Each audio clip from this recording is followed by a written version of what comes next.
Hello folks, thank you for coming in to watch our Season 1, Episode 2 of SKS webinar series with industry experts. I, Rashmi Sanghani, Chief Operating Officer at SKS Enterpprises, is here with our industry expert, Mrs. Gayatri Swahar. Today being Mother's Day, I have chosen this special guest as I could not think of any other mother who is professionally as successful as her, along with raising two beautiful children. Professionally, Gayatri is the co-founder and director marketing of Ycook India.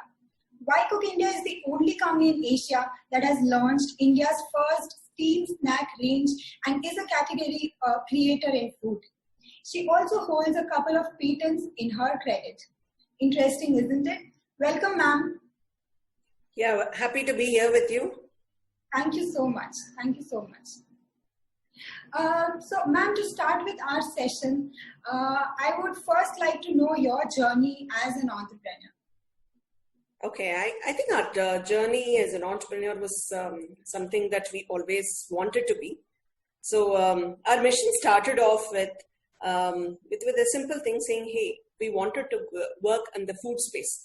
Because I think we were foodies ourselves, so 3 childhood friends. So we joined together and we said we wanted to do something in the food space. So when we were thinking on the food space, I think we were very clear on one thing. We wanted good food for all. So this was the mission that we had. And of course, a big overarching mission of saying, we should touch 1 million lives before we die. So this good food for all kind of led us into a very interesting journey, I would say, starting off with good and saying, okay, what will constitute good? So good, finally, it should be healthy, it should be nourishing, it should not be flaked, it should not be broken, it should not be pounded, it should not be processed. So a lot of things kind of came in. And then when you came down to what actually good food was, is always the humble things that we've been eating at home, our vegetables and our lentils and what we were eating at home. So we said, okay, now we wanted to work around this. So now comes the whole thing of for all, right? Like for all also means for all occasions. So suddenly if I'm saying I'm making a food and that should be available for everybody at all times, now how do I work around it? So fresh fruit will lose its, it'll get rotten, so you can't do certain things. So we wanted to extend the shelf life of fresh produce. So that started our journey. So when we started off, we said, okay, how do we extend the shelf life of fresh food? So to start with, we again went back to a very simple question. Why is the food first getting spoiled, right? So the food is getting spoiled because you have some kind of microbes, some kind of air, and some temperature. So if you put it inside the fridge, probably you'll extend the shelf life. And then since we didn't want to work with a frozen cycle, simply because it is not you can't carry home a fridge, right? You can't carry stuff around. So we said, okay, let's keep it into ambient temperature. So now we had to work around the other 2 elements, which was your microbes and air.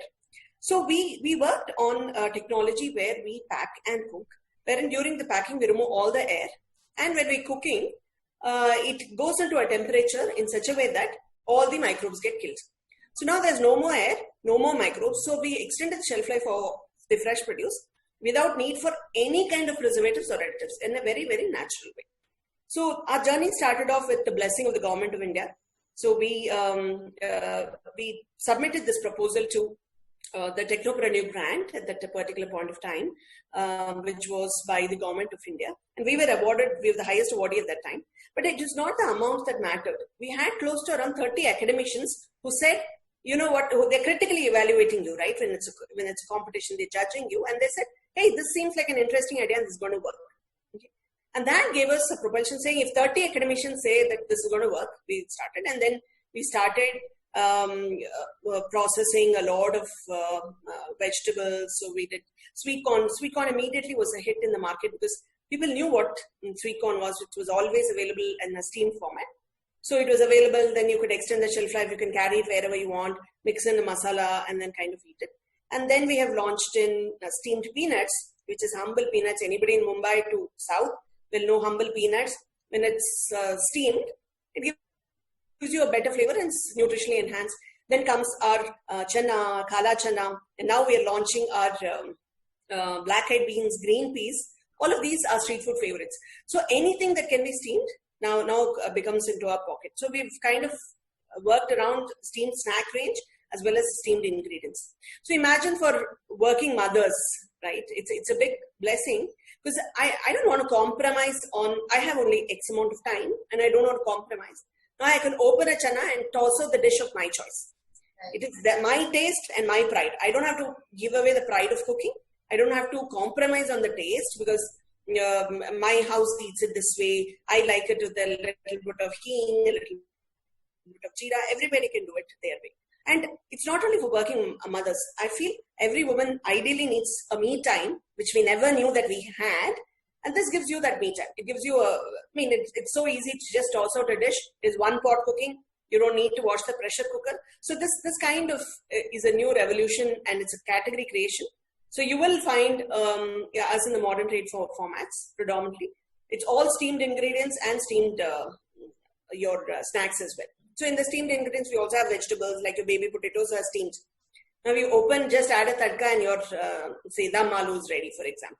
So this is the convenience we are kind of bringing into the market.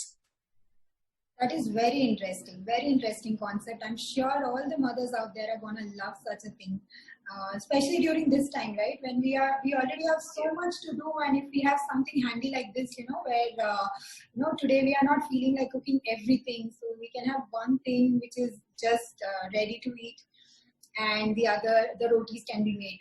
So I think this is an amazing idea. I would love to try this. So my next question was going to be as to how did Ycook happen, and you have already summed that up. So it's very interesting. Okay, entrepreneurship is always a challenge, not from the perspective of becoming an entrepreneur, from the mindset of giving away certain comforts and jumping into entrepreneurship. Because it's like I'm jumping into it, I don't know, like it's jumping blindfolded. It may be a bed of roses, but that whole taking the jump is a challenge because we did contemplate this. We've been thinking about it. We have to become entrepreneurs, but at what time?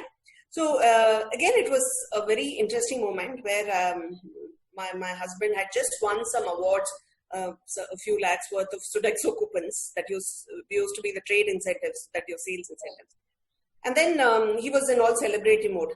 So that night we were both sitting and chatting, and we said, this is the time to quit because see, once you get an award for performance, and then the next day you are again going to that sector, you will get sucked into it. You'll not be able to come out. We said, okay, that's the time. And this happened like in the middle of the night. We typed in the resume and said, sent. And typed in our resignation and then sent. And two things we did keep at that particular point of time, I think sanely and rightly so, is that we decided that one of us will keep the job and one of us will resign because it was so between the two of us, we realized that I was more amenable to a corporate environment and I was doing well and I wanted to further. And then I said, okay, now is the time. And my elder one, now she's 17, was around 6. So we said, if you don't do it now, where you don't have to worry about college or admissions, you'll never do it.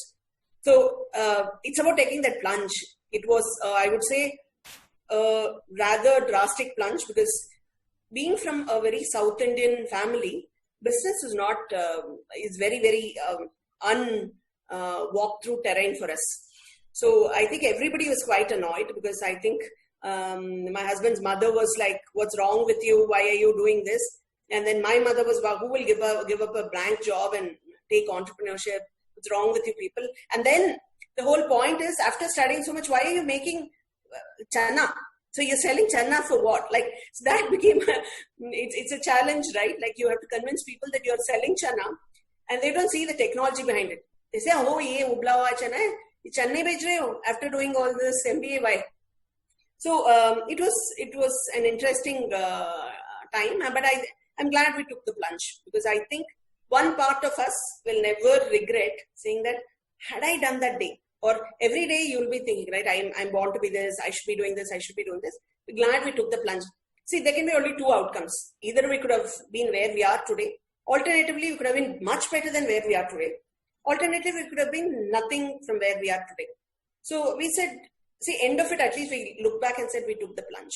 So that I would say was a brave decision that we took, and it's been one of the happy and the most lovely mood. It's not always a smooth ride. It's always a roller coaster ride, but I think we are enjoying the ride.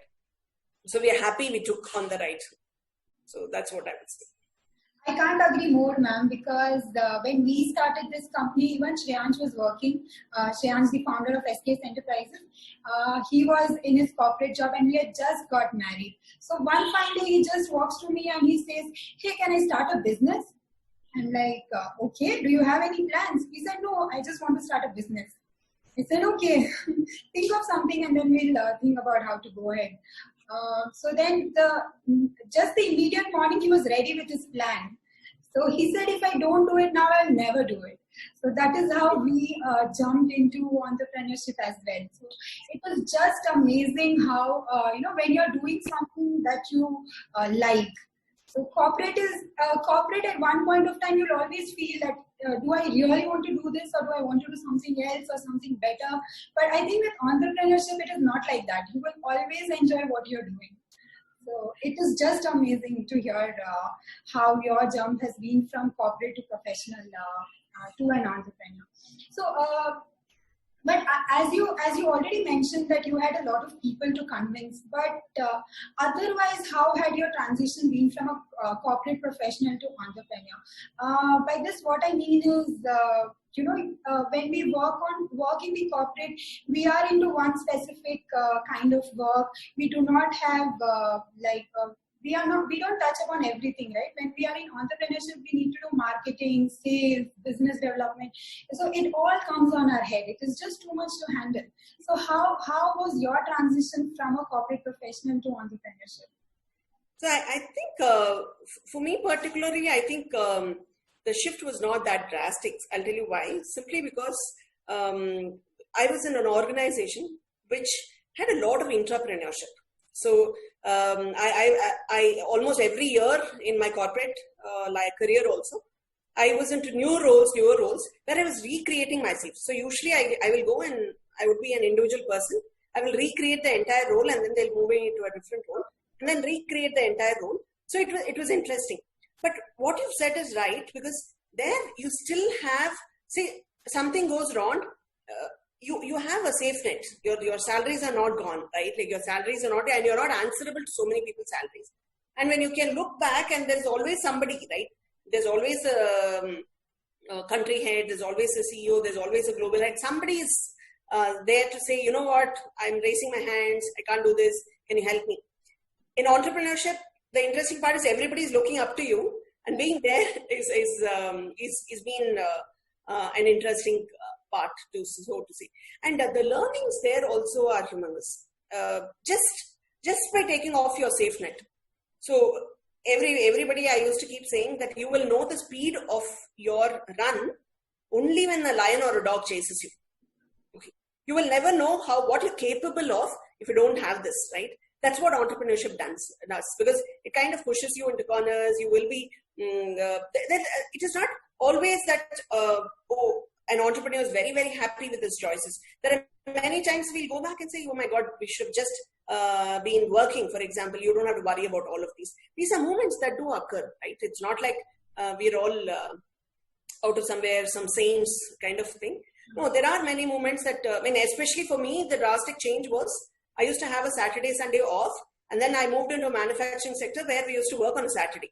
That was like, suddenly my time available crunched, literally. Not because of anything else, but just literally, I was expected to be there, and it was a closer time till 6 o'clock, right? So these times you think then, oh my God, I should have been there, right? So then comes situations like COVID-19 or suddenly like demon times. Those are the times when it gets very tough. There are times when you question, but then it still, because it's your baby, right? Like it's like having a child. It's not like every time you will be overtly loving and things. There are many. So I'll always say, like, motherhood is 90% time drudgery, but the 10% of time makes up for all the rewards. Same with entrepreneurship. It's 90% time, it's quite stressful and drudgery, but the 10% of the time actually makes up for all the 90% of the time. I agree. So, ma'am, how is it working with your husband? He's also the founder of your company. So, how is it working with your husband? See, I think we are also childhood friends. So we have met in the National Cadet Corps. Both of us were RD cadets, and both of us were best cadets. So we trained together. We trained together as friends and things like that. So I think we still hold the friendship. I would say the marriage is more a license for putting in the birth certificate. We do enjoy that friendship. And this gave us a lot of, I would say, advantages that we can fight. So issues are issues, right? If it is a meeting, if it is a board meeting, it's executive committee meeting, we are passionate and we believe that everybody is passionate who will fight for your thing. So we disagree on so many things. But that's what brings in a lot of, I would say, masala into the business, right? So you're passionate, you're saying, oh, this is a lot of work, so there's a lot of fights. But then that fight is equal to that fight. It never translated saying you did that and hence. So I think that we were lucky to have the maturity of that, because I think when you have husband and wife working on this, an issue or an argument needs to stop, right? It needs to be seen within the purview of that issue and not translate into personal affairs. I think... and that's true of not only couples working together. I think couples living together also have to have that same thing, which makes it easier. But I think that gave us a lot of things. And we realized that we are different people and we will disagree. Like for example, when it comes to pack design, right? I like a lot of subtle colors. So I wanted a little more on the hues of browns and things like that. He wants it bright and standing out. So things like that, right? Like a lot of, so there was a time when he believes that a snack should be like, say, 125 grams. Then I said, nobody can eat 125 grams of boiled peanuts, for example, because after a handful, you're full, right? Because it's a satiating food. So then, so we agreed on 70 as a test launch. And then I was very, very happy to know it was only 40 that people could consume. So there are win situations like this, right? Saying, ha, maine bola tha. But those are beautiful moments, I would say, that we cherish. And I think we are more friends than married couple. I think that made a lot of difference.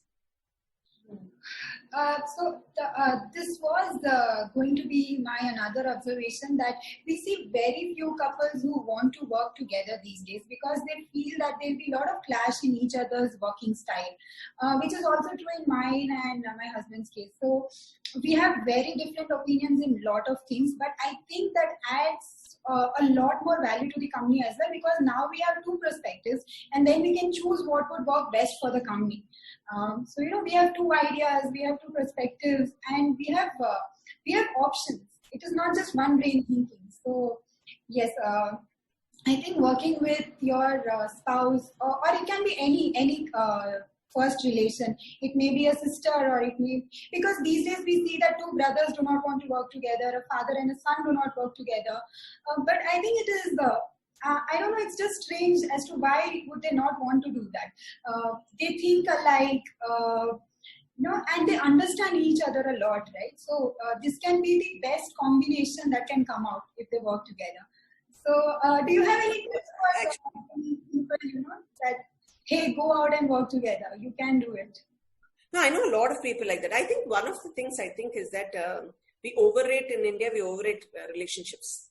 See, what has happened is that I think it's not saying something is right or wrong, but I think it is just the way we are socialized. Like, husband and wife cannot have arguments. When it is a father, he always gets it his way, right? So there's always a power equation that we've all created in, say, for example, if I was to work with my mother-in-law, so right, there is a power equation that people generally expect, that you should give in and it should always be the mother-in-law's thing. Or when it comes to an argument, when there's a third person available, you cannot disagree with each other. I think we overrate these relationships. I think this is true of any things. Like if you're getting a partner from outside also, it is as good as marriage. So when you're in an entrepreneurship, if you are getting a partner, you need to be open to these discussions and things like that. What gets complicated is the societal expectations of so many of these things. Saying, how can you disagree? Like, I mean, we do have that because when my mother is in town and we are having a conversation about how I will not agree to a particular launch, and he says, what the hell, this has to be done and things like that. And then if this happens in the house, my mother feels that I don't give in, because I wouldn't blame her. She's so beautiful because she thinks that's how you continue the family. I said, no, our family will not continue this way, because our family believes that you have to have passion, which for her, it is very difficult as a concept. I think that is why it becomes people want to avoid this relationship because there is a huge expectations, not only from the people who are involved. If it's a father and a son, it is the mother who's involved. The mother feels that, oh my God, you're not respecting father anymore if you have a difference of opinion. If it's a husband and wife, it's both the mother-in-law and both of them are like, no, this is not going to work. And then somehow when they go to an ultimatum where they feel that this is going to break the relationship, right? You're going to argue and it's going to break the relationship. So this ultimatum is what kind of, I would say, differs or makes it very difficult for people to kind of choose.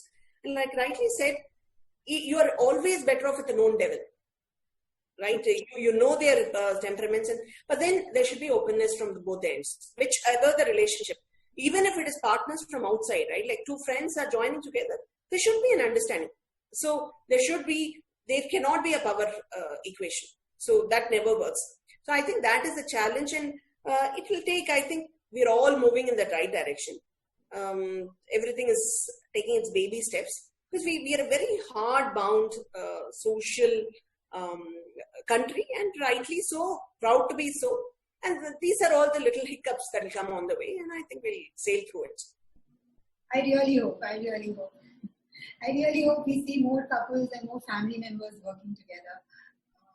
So, ma'am, since you are leading a strategic function at Ycook, and you would require to spend a lot of hours at work, so how do you maintain your work-life balance? Okay, actually, this is a tough question. Okay, I'm going to put it very candidly. If work-life balance is going to be 24/7 available for your children, no, you're not going to have it. And it means that 24/7 you're going to be at office, that's also not going to be possible. Because you already have a child which will not disappear.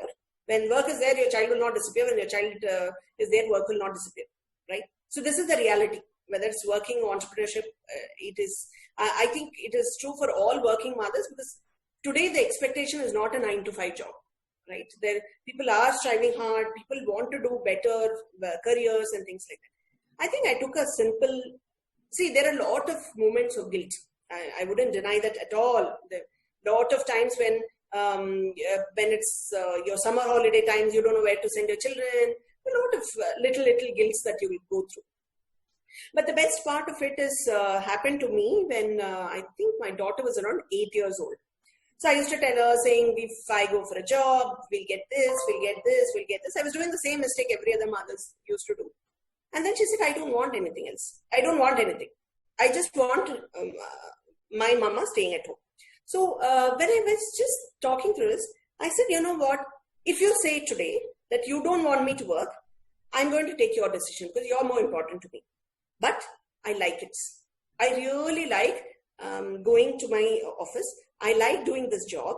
It is like you like, she used to like her music and things. So I say, how you used to like it? I like it that much. So it gives me pleasure. So I come home very happy because I've done something. I love it when people say very good. So that's what she used to understand. Like when people clap for me, when they say very good, you've done a good job.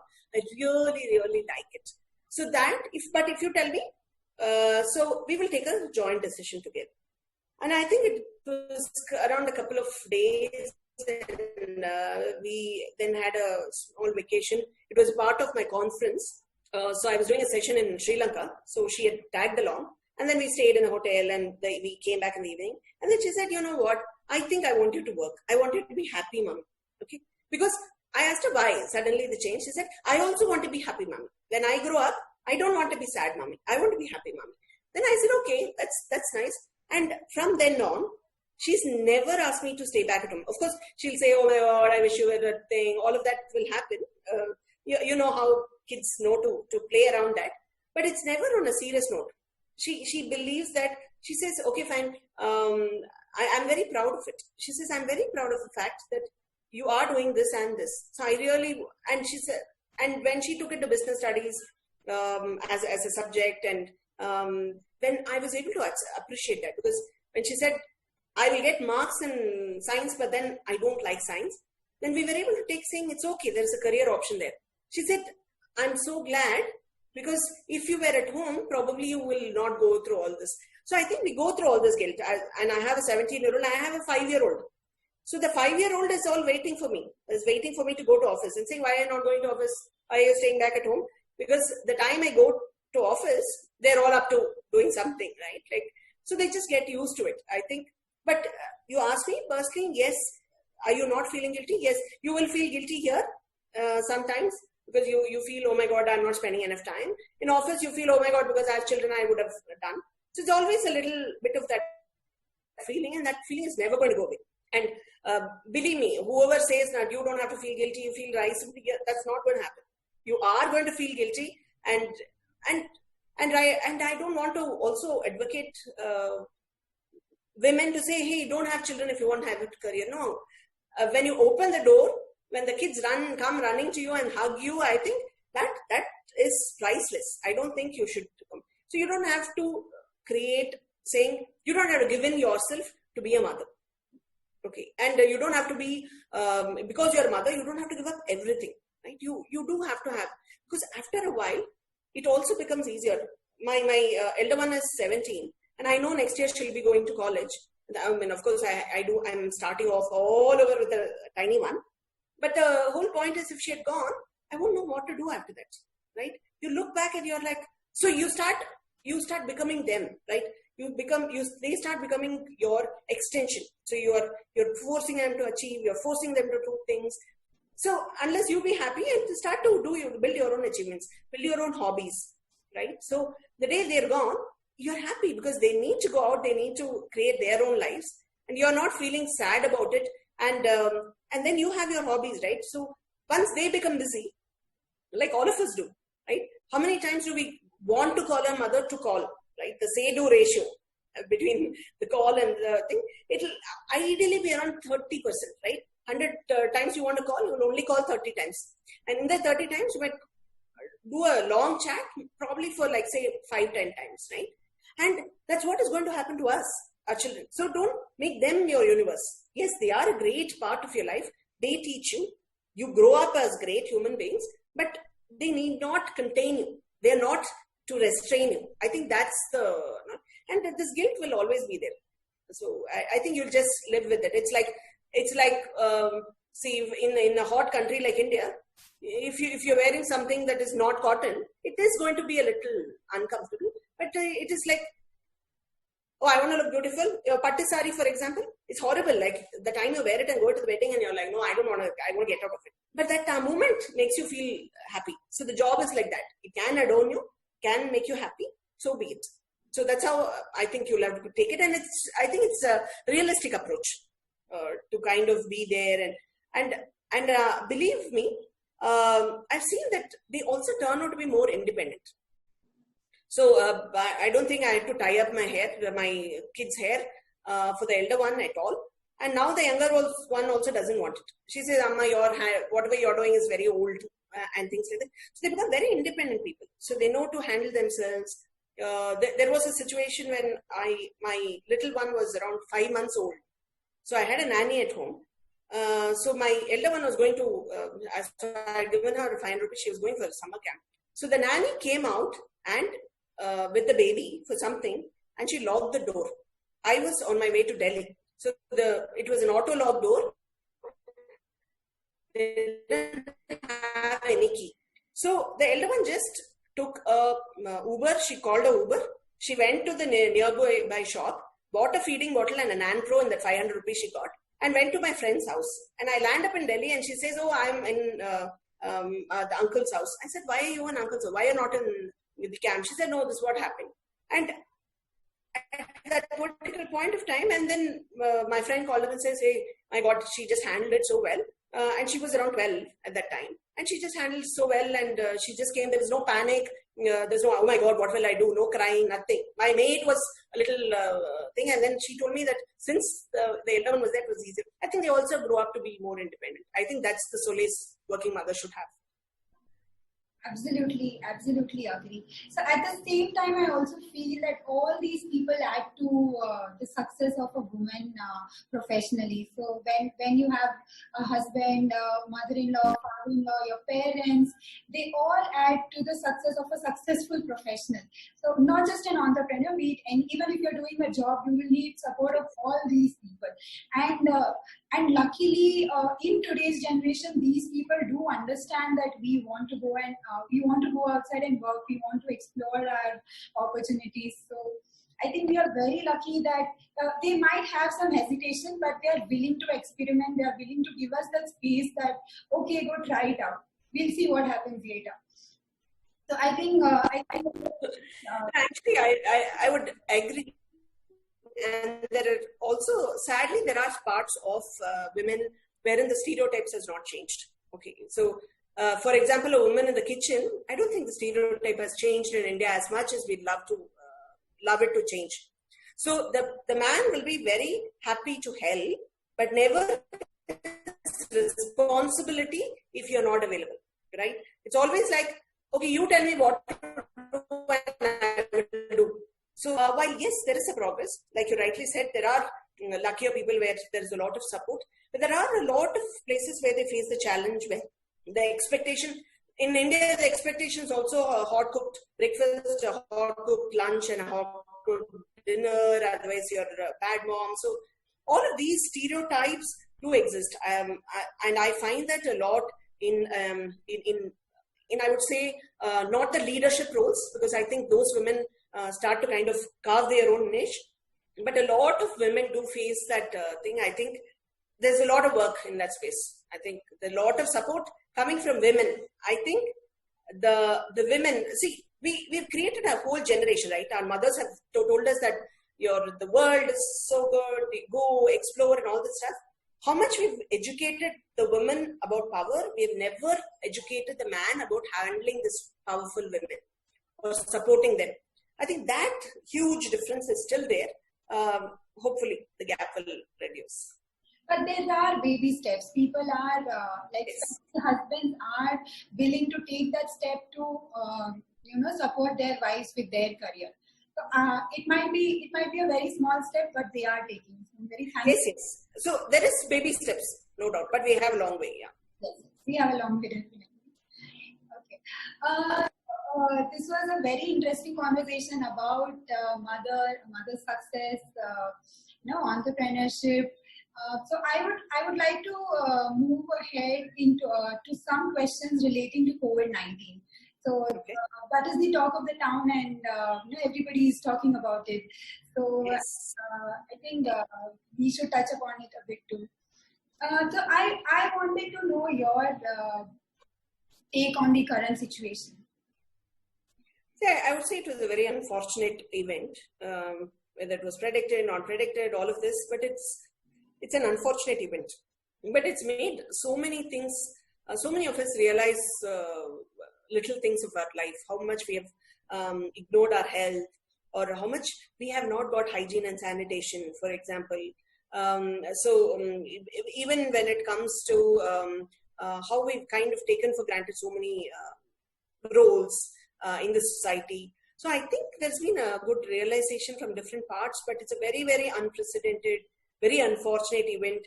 And I cannot even say all of us are on the same boat. I think everybody is dealing with it very differently. Some people don't have money to kind of get tomorrow's food. Some people are happy to people who have, say, for example, a hyperactive child or an ADD child. So it's very, very difficult for them to keep them indoors. And again, having elderly population, how to kind of deal with them, their boredom and things like that. So it's been a very unprecedented and very unfortunate set of events. I think there is a lot of humanity that is coming out. We are seeing a lot of people helping each other, a lot of people showing concern with each other. Family members are able to help each other. When kids see, end of it, we are moving towards a healthier eating, and we are realizing the importance of our humble haldi and garlic, which we all took for granted till somebody bought curcumin capsules. So little things are happening, but it's very unprecedented and very unfortunate, and its effect is going to be there for a long time. I think we just have to say, hey, we are here to serve a purpose. We're here to love people, and we're here to be there for each other. I think that if each one of us can realize, then I think we may in a position to handle this a little more. So, ma'am, how has this affected the packed food industry? How does this food industry? So it's kind of food industry across. I think across industries have got affected. Food being essentials kind of have been sailing through. We are considered essentials, and we are working with around 2,800 farmers. So we did get the permission from the ministry, because we are talking about like close to around few thousand tons of produce. Otherwise, if we had not run the factory, it would have gone to waste. So yes, manufacturing sector and food sector, in terms of packaging, essential commodities, agri-produce, while has taken a hit, but we are still better off than the rest. Like, for example, in the restaurant industry, or for example, hotel, travel, and things like that. So there is a comparison. Yes, it has affected. It is changing our ways of thinking. It has given us huge pivots in terms of our strategies and in terms of our thinkings and in terms of going forward. But we are inching forward, I would say. None of us are marching forward. I think across India, all industries are only inching, while others are a little crawling. So that's where we are.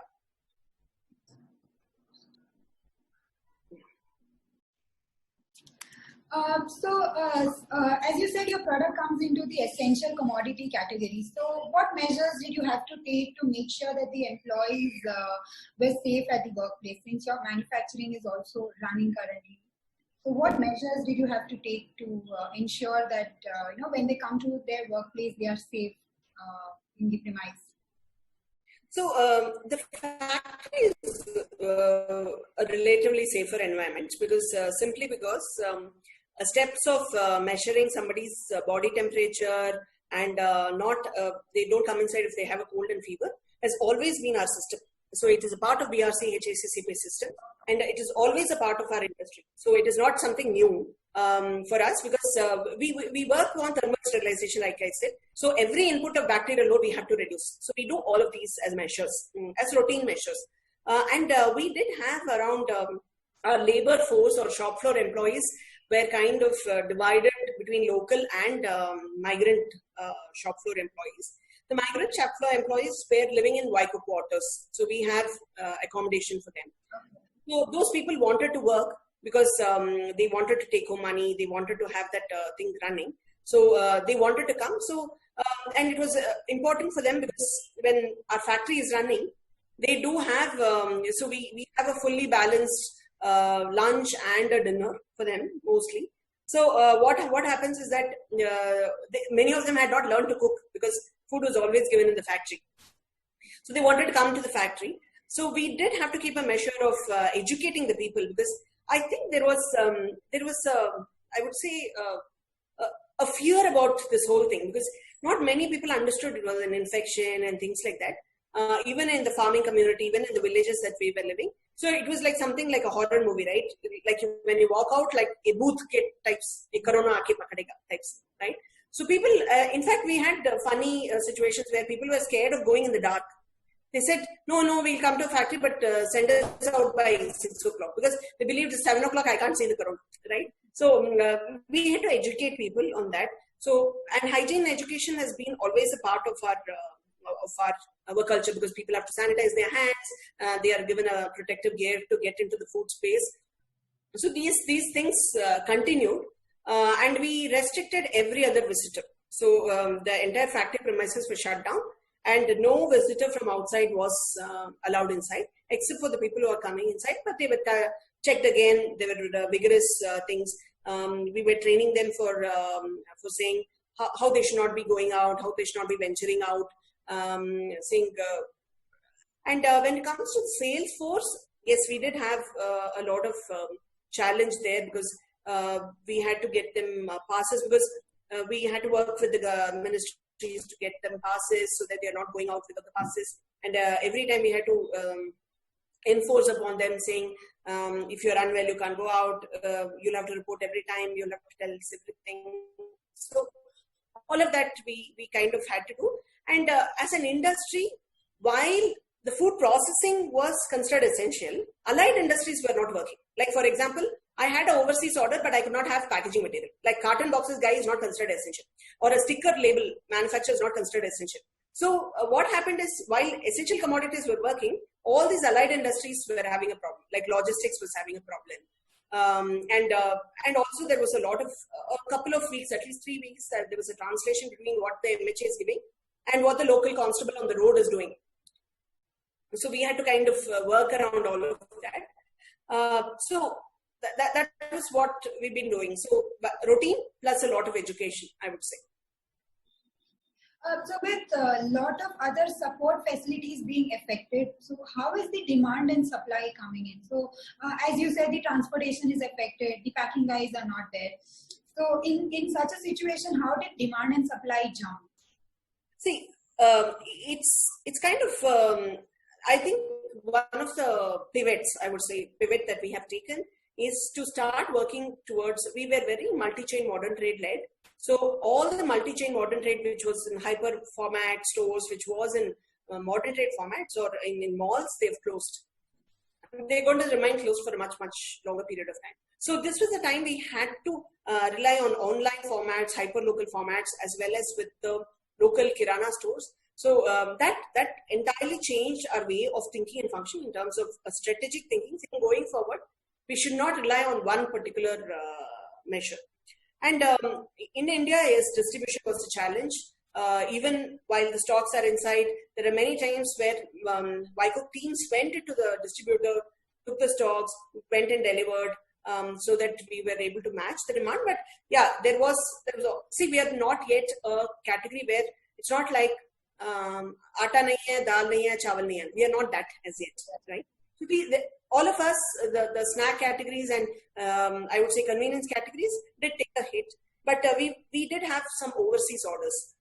So overseas, we have continuous orders, and the government of India did support by giving permissions that overseas shipments could be done. So we were able to offset some of the losses that we were making here through that.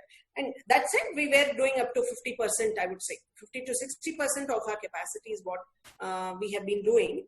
In otherwise, we would have been thinking of 20% growth month on month, right? That's the difference. It's a month on month growth to 60% capacity itself is considered kind of good.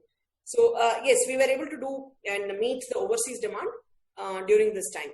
And so that we were not able to, so the farmers were taken care of, their goods were purchased, we were able to generate some business. So that's what we did. Okay, so then in that case, the air and water transportation had also had a hit, right? Then how was the exports being done? No, the shipments were going. There were not many that hit into that, because see, 23 days into a container, nothing can survive. Okay. So those have been going on. Yes, there were a couple of weeks, I would say, that people were a little hesitant, but we had to work a lot. Like, for example, earlier, if you just call somebody and say, "Mere ko ek container bhejo," it used to come. Now you have to work with that person, get the container, see that that guy has a pass. That guy had to be checked inside when he comes inside. So many protocols that had to be met. So while we were making many things possible, but a lot of protocols made the process a little tough. But again, 60% is not definitely 100% right. It's just first class. So IT and the IT-enabled services had an alternative and a luxury to work from home. But since you have a manufacturing unit and you need employees on floor, so how did you manage the situation? As you said, there were some employees, there were some workers who had moved out of the city because they were coming from outside, right? Maybe somewhere from town or villages. So then how was that situation to tackle? Yeah, I think one of the realities which people have, I don't know if people have talked about, work from home is a luxury only for 5% of India's population. If somehow it makes it feel like everybody can work from home, because I used to talk something like which is called a PLU fallacy, which is called a person like us fallacy, right? So you assume that everybody can work from home.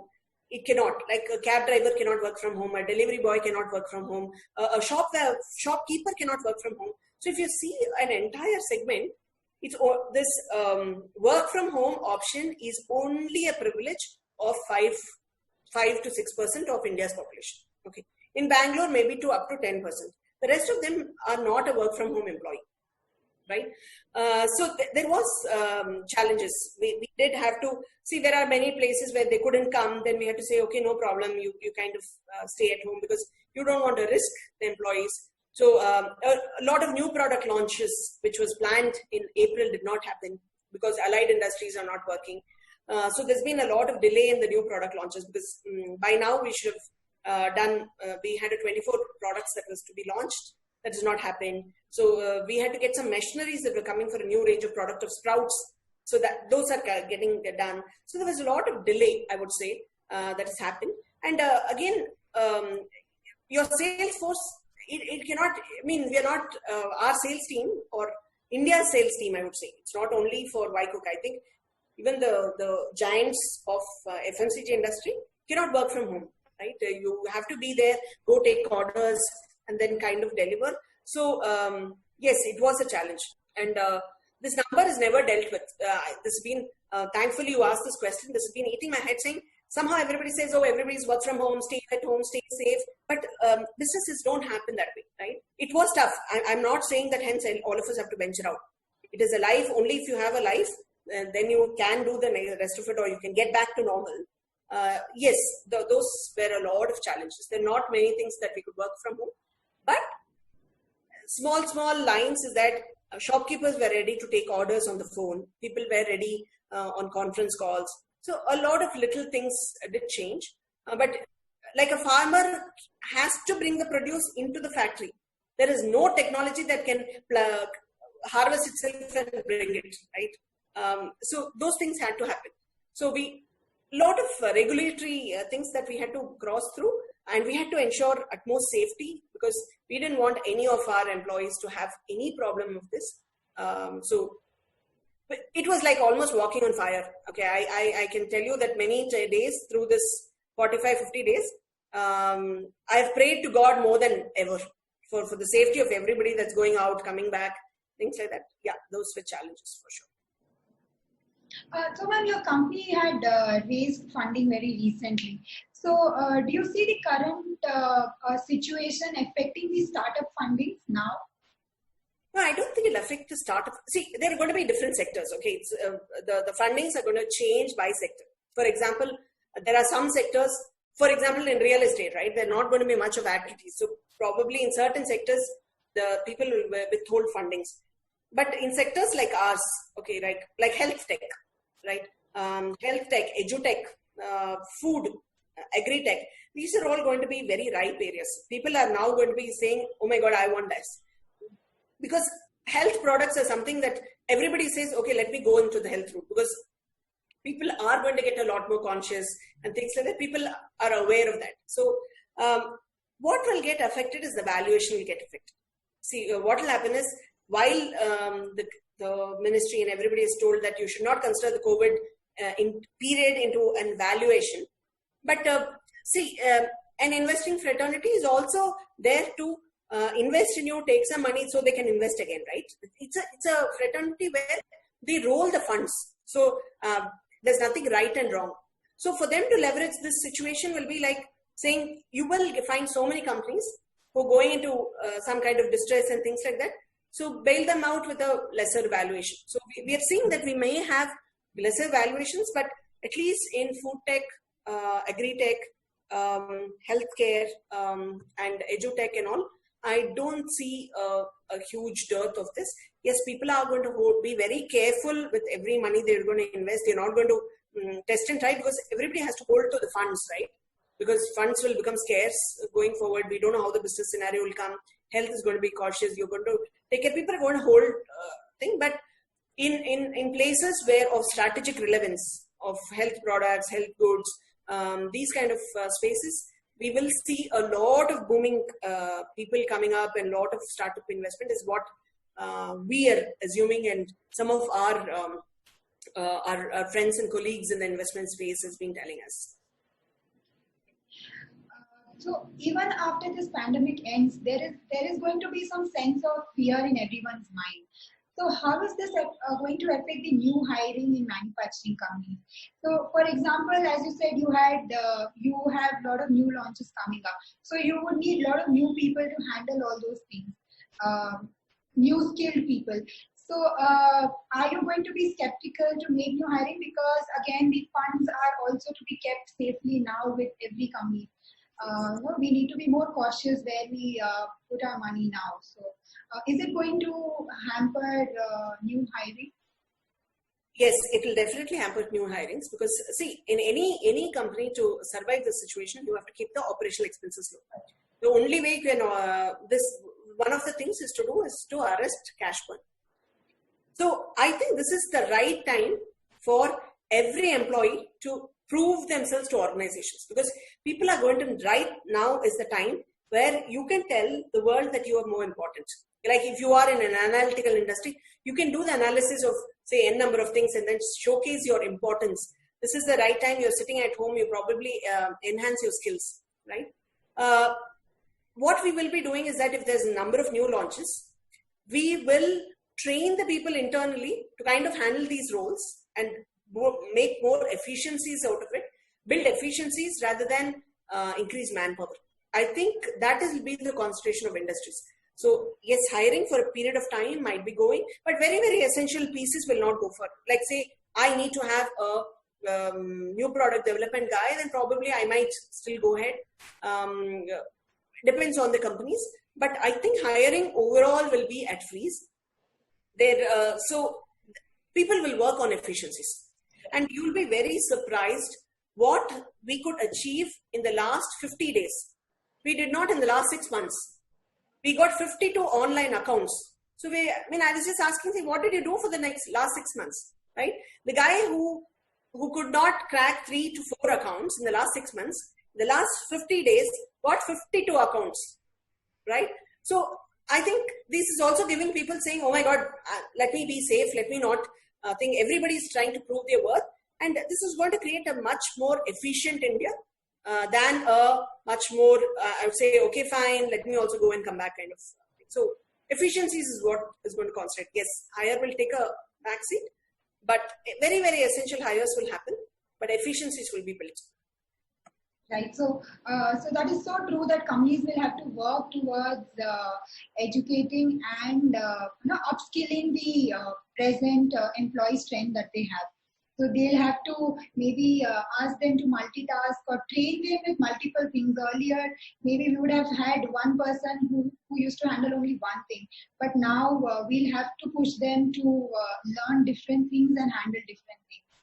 So, very true. I think individuals will start doing it, because they know that a lot of companies are also letting go of people or putting them on sabbatical. So if you need to be relevant, you need to upskill. So you don't have a choice. I think I don't have a choice. So if I need to be existing, relevant, I need to upskill myself. So there's no two ways about it. I'm sure we'll have a good set of upskilling happening now, and the current work culture that we have is going to change. Our employees are going to want to be learning more things. So I think that is the best part of this situation. Though there are a lot of bad things, but this is going to be one plus for all the companies out there. True, very true. This was a great discussion with you. We got to know so much about how food industry is going to function, or what have they been doing to handle the situation. So it was amazing talking to you. Thanks, Rashmi. It's always good.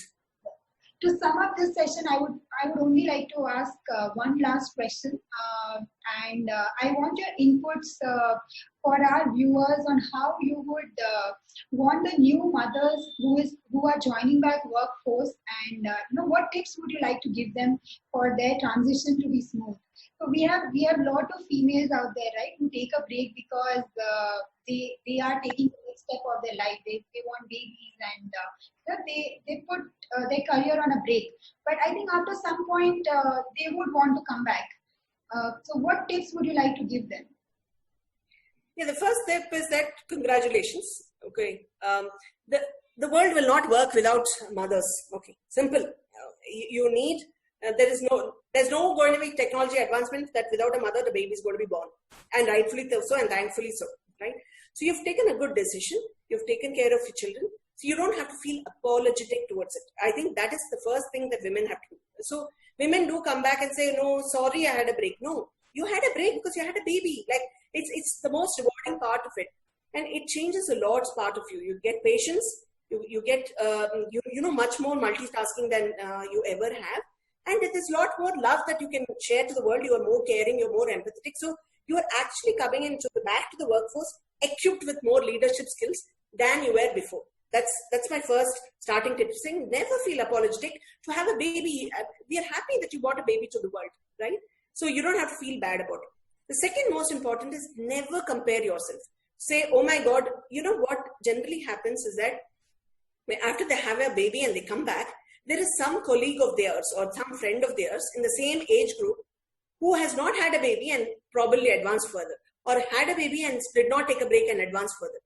No, everybody is going in their timelines. You took a choice and be happy with it. See, there are moments where you will feel, we are all not saints. There are moments where we will feel, oh my God, why didn't I do this? And when somebody wins in awards that you're not winning, or they're in a promotion two levels above, it is okay. So sometimes you need to heal yourself on that particular aspect, because what happens is it makes you very miserable. It makes you feel that you're not happy being norm anymore, right? It's one of the most beautiful things that is happening in the world. If tomorrow we have to go, think about an organization, right? There is an HR person, there is a marketing person, there is a sales person. Sales is not doing finance, finance is not doing HR. Then the organization may accept. So you're doing the mother role, and you did a mother role for a period of time, and you can be happy about it. It doesn't matter. So I think one of the big things is you don't compare yourself. It doesn't matter. If somebody is making 100 meals and 25 chapatis, doesn't matter, right? You suit your way. You don't have to compare. And if somebody's children at the age of 3, because she's a housewife, is able to read, and your child is not, maybe if you are there, you might not have made the child read, because every child has very different capabilities. So you compare yourself and then you compare your child, right? Suddenly, then you go through this whole guilt and things like that. And it's nothing wrong. And the next is surround yourself with support. Okay, surround yourself with support, and be very optimistic in shunning down criticisms. Because if you need a nanny, so be it. Okay, if your salary can afford a nanny and a maid, you don't have to prove to the world that you're a superwoman who can do this and that and this. No, don't try to be that. So surround yourself with support. And when people are criticizing you on either, saying, oh my God, she's just concentrating on the job, she wouldn't even know about the child. Okay, and that is a time for you to put your foot down and say, no, this is a choice I take. I know what is good for my baby. So you need to know in family, in work, you need to know where to put your foot down. And you don't have to be apologetic. If it is a vaccination time, it is vaccination time. If it is a 2 days, your child is going to have a fever after that, you are doing a wonderful job. And you please choose an organization that's going to value for you for it. If they're going to feel, they're going to reprimand you for it, no. And don't use, again, motherhood also as an excuse of not performing. If you got till 6 o'clock, don't say, oh my God, I'm a mother, so I can do only till 4 o'clock. No. So you choose your times, but be efficient. And I am so confident that so many working women that being my colleagues and we are continuously, they just learn efficiencies. You learn that you go in at 9 o'clock, I need to get out at 5 o'clock because I need to pick my child. The women are more efficient in that hours. There is no sutta break, there is no this break, there's no coffee break, they finish their work and they're gone. Create those efficiencies. I think just be unapologetic. You have done a fabulous job. Just reward yourself for it. It's a beautiful thing. Having a baby in your hand is a nice thing, and on a Mother's Day, it's something to be proud of.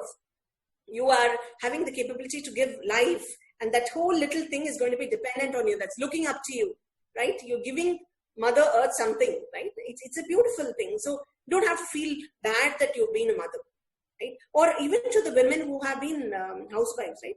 You've taken a call. If HR's job, you said, I am going to be a full-time mother. You don't have to feel. I think the women, what they should never do is compare. So everybody lives their own life. When you don't compare, you're at peace.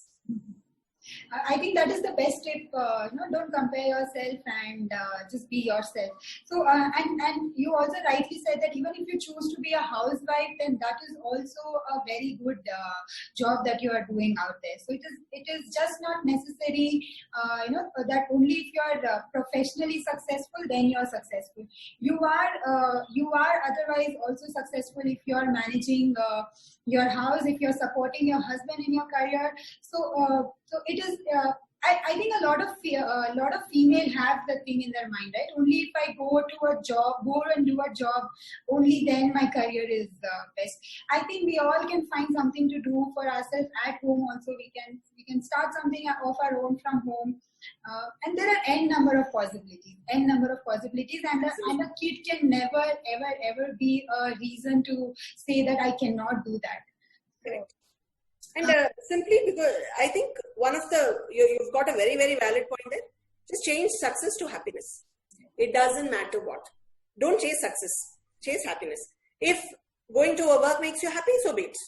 If being successful and winning an award makes you happy, so be it. If staying at home and doing gardening makes you happy, so be it.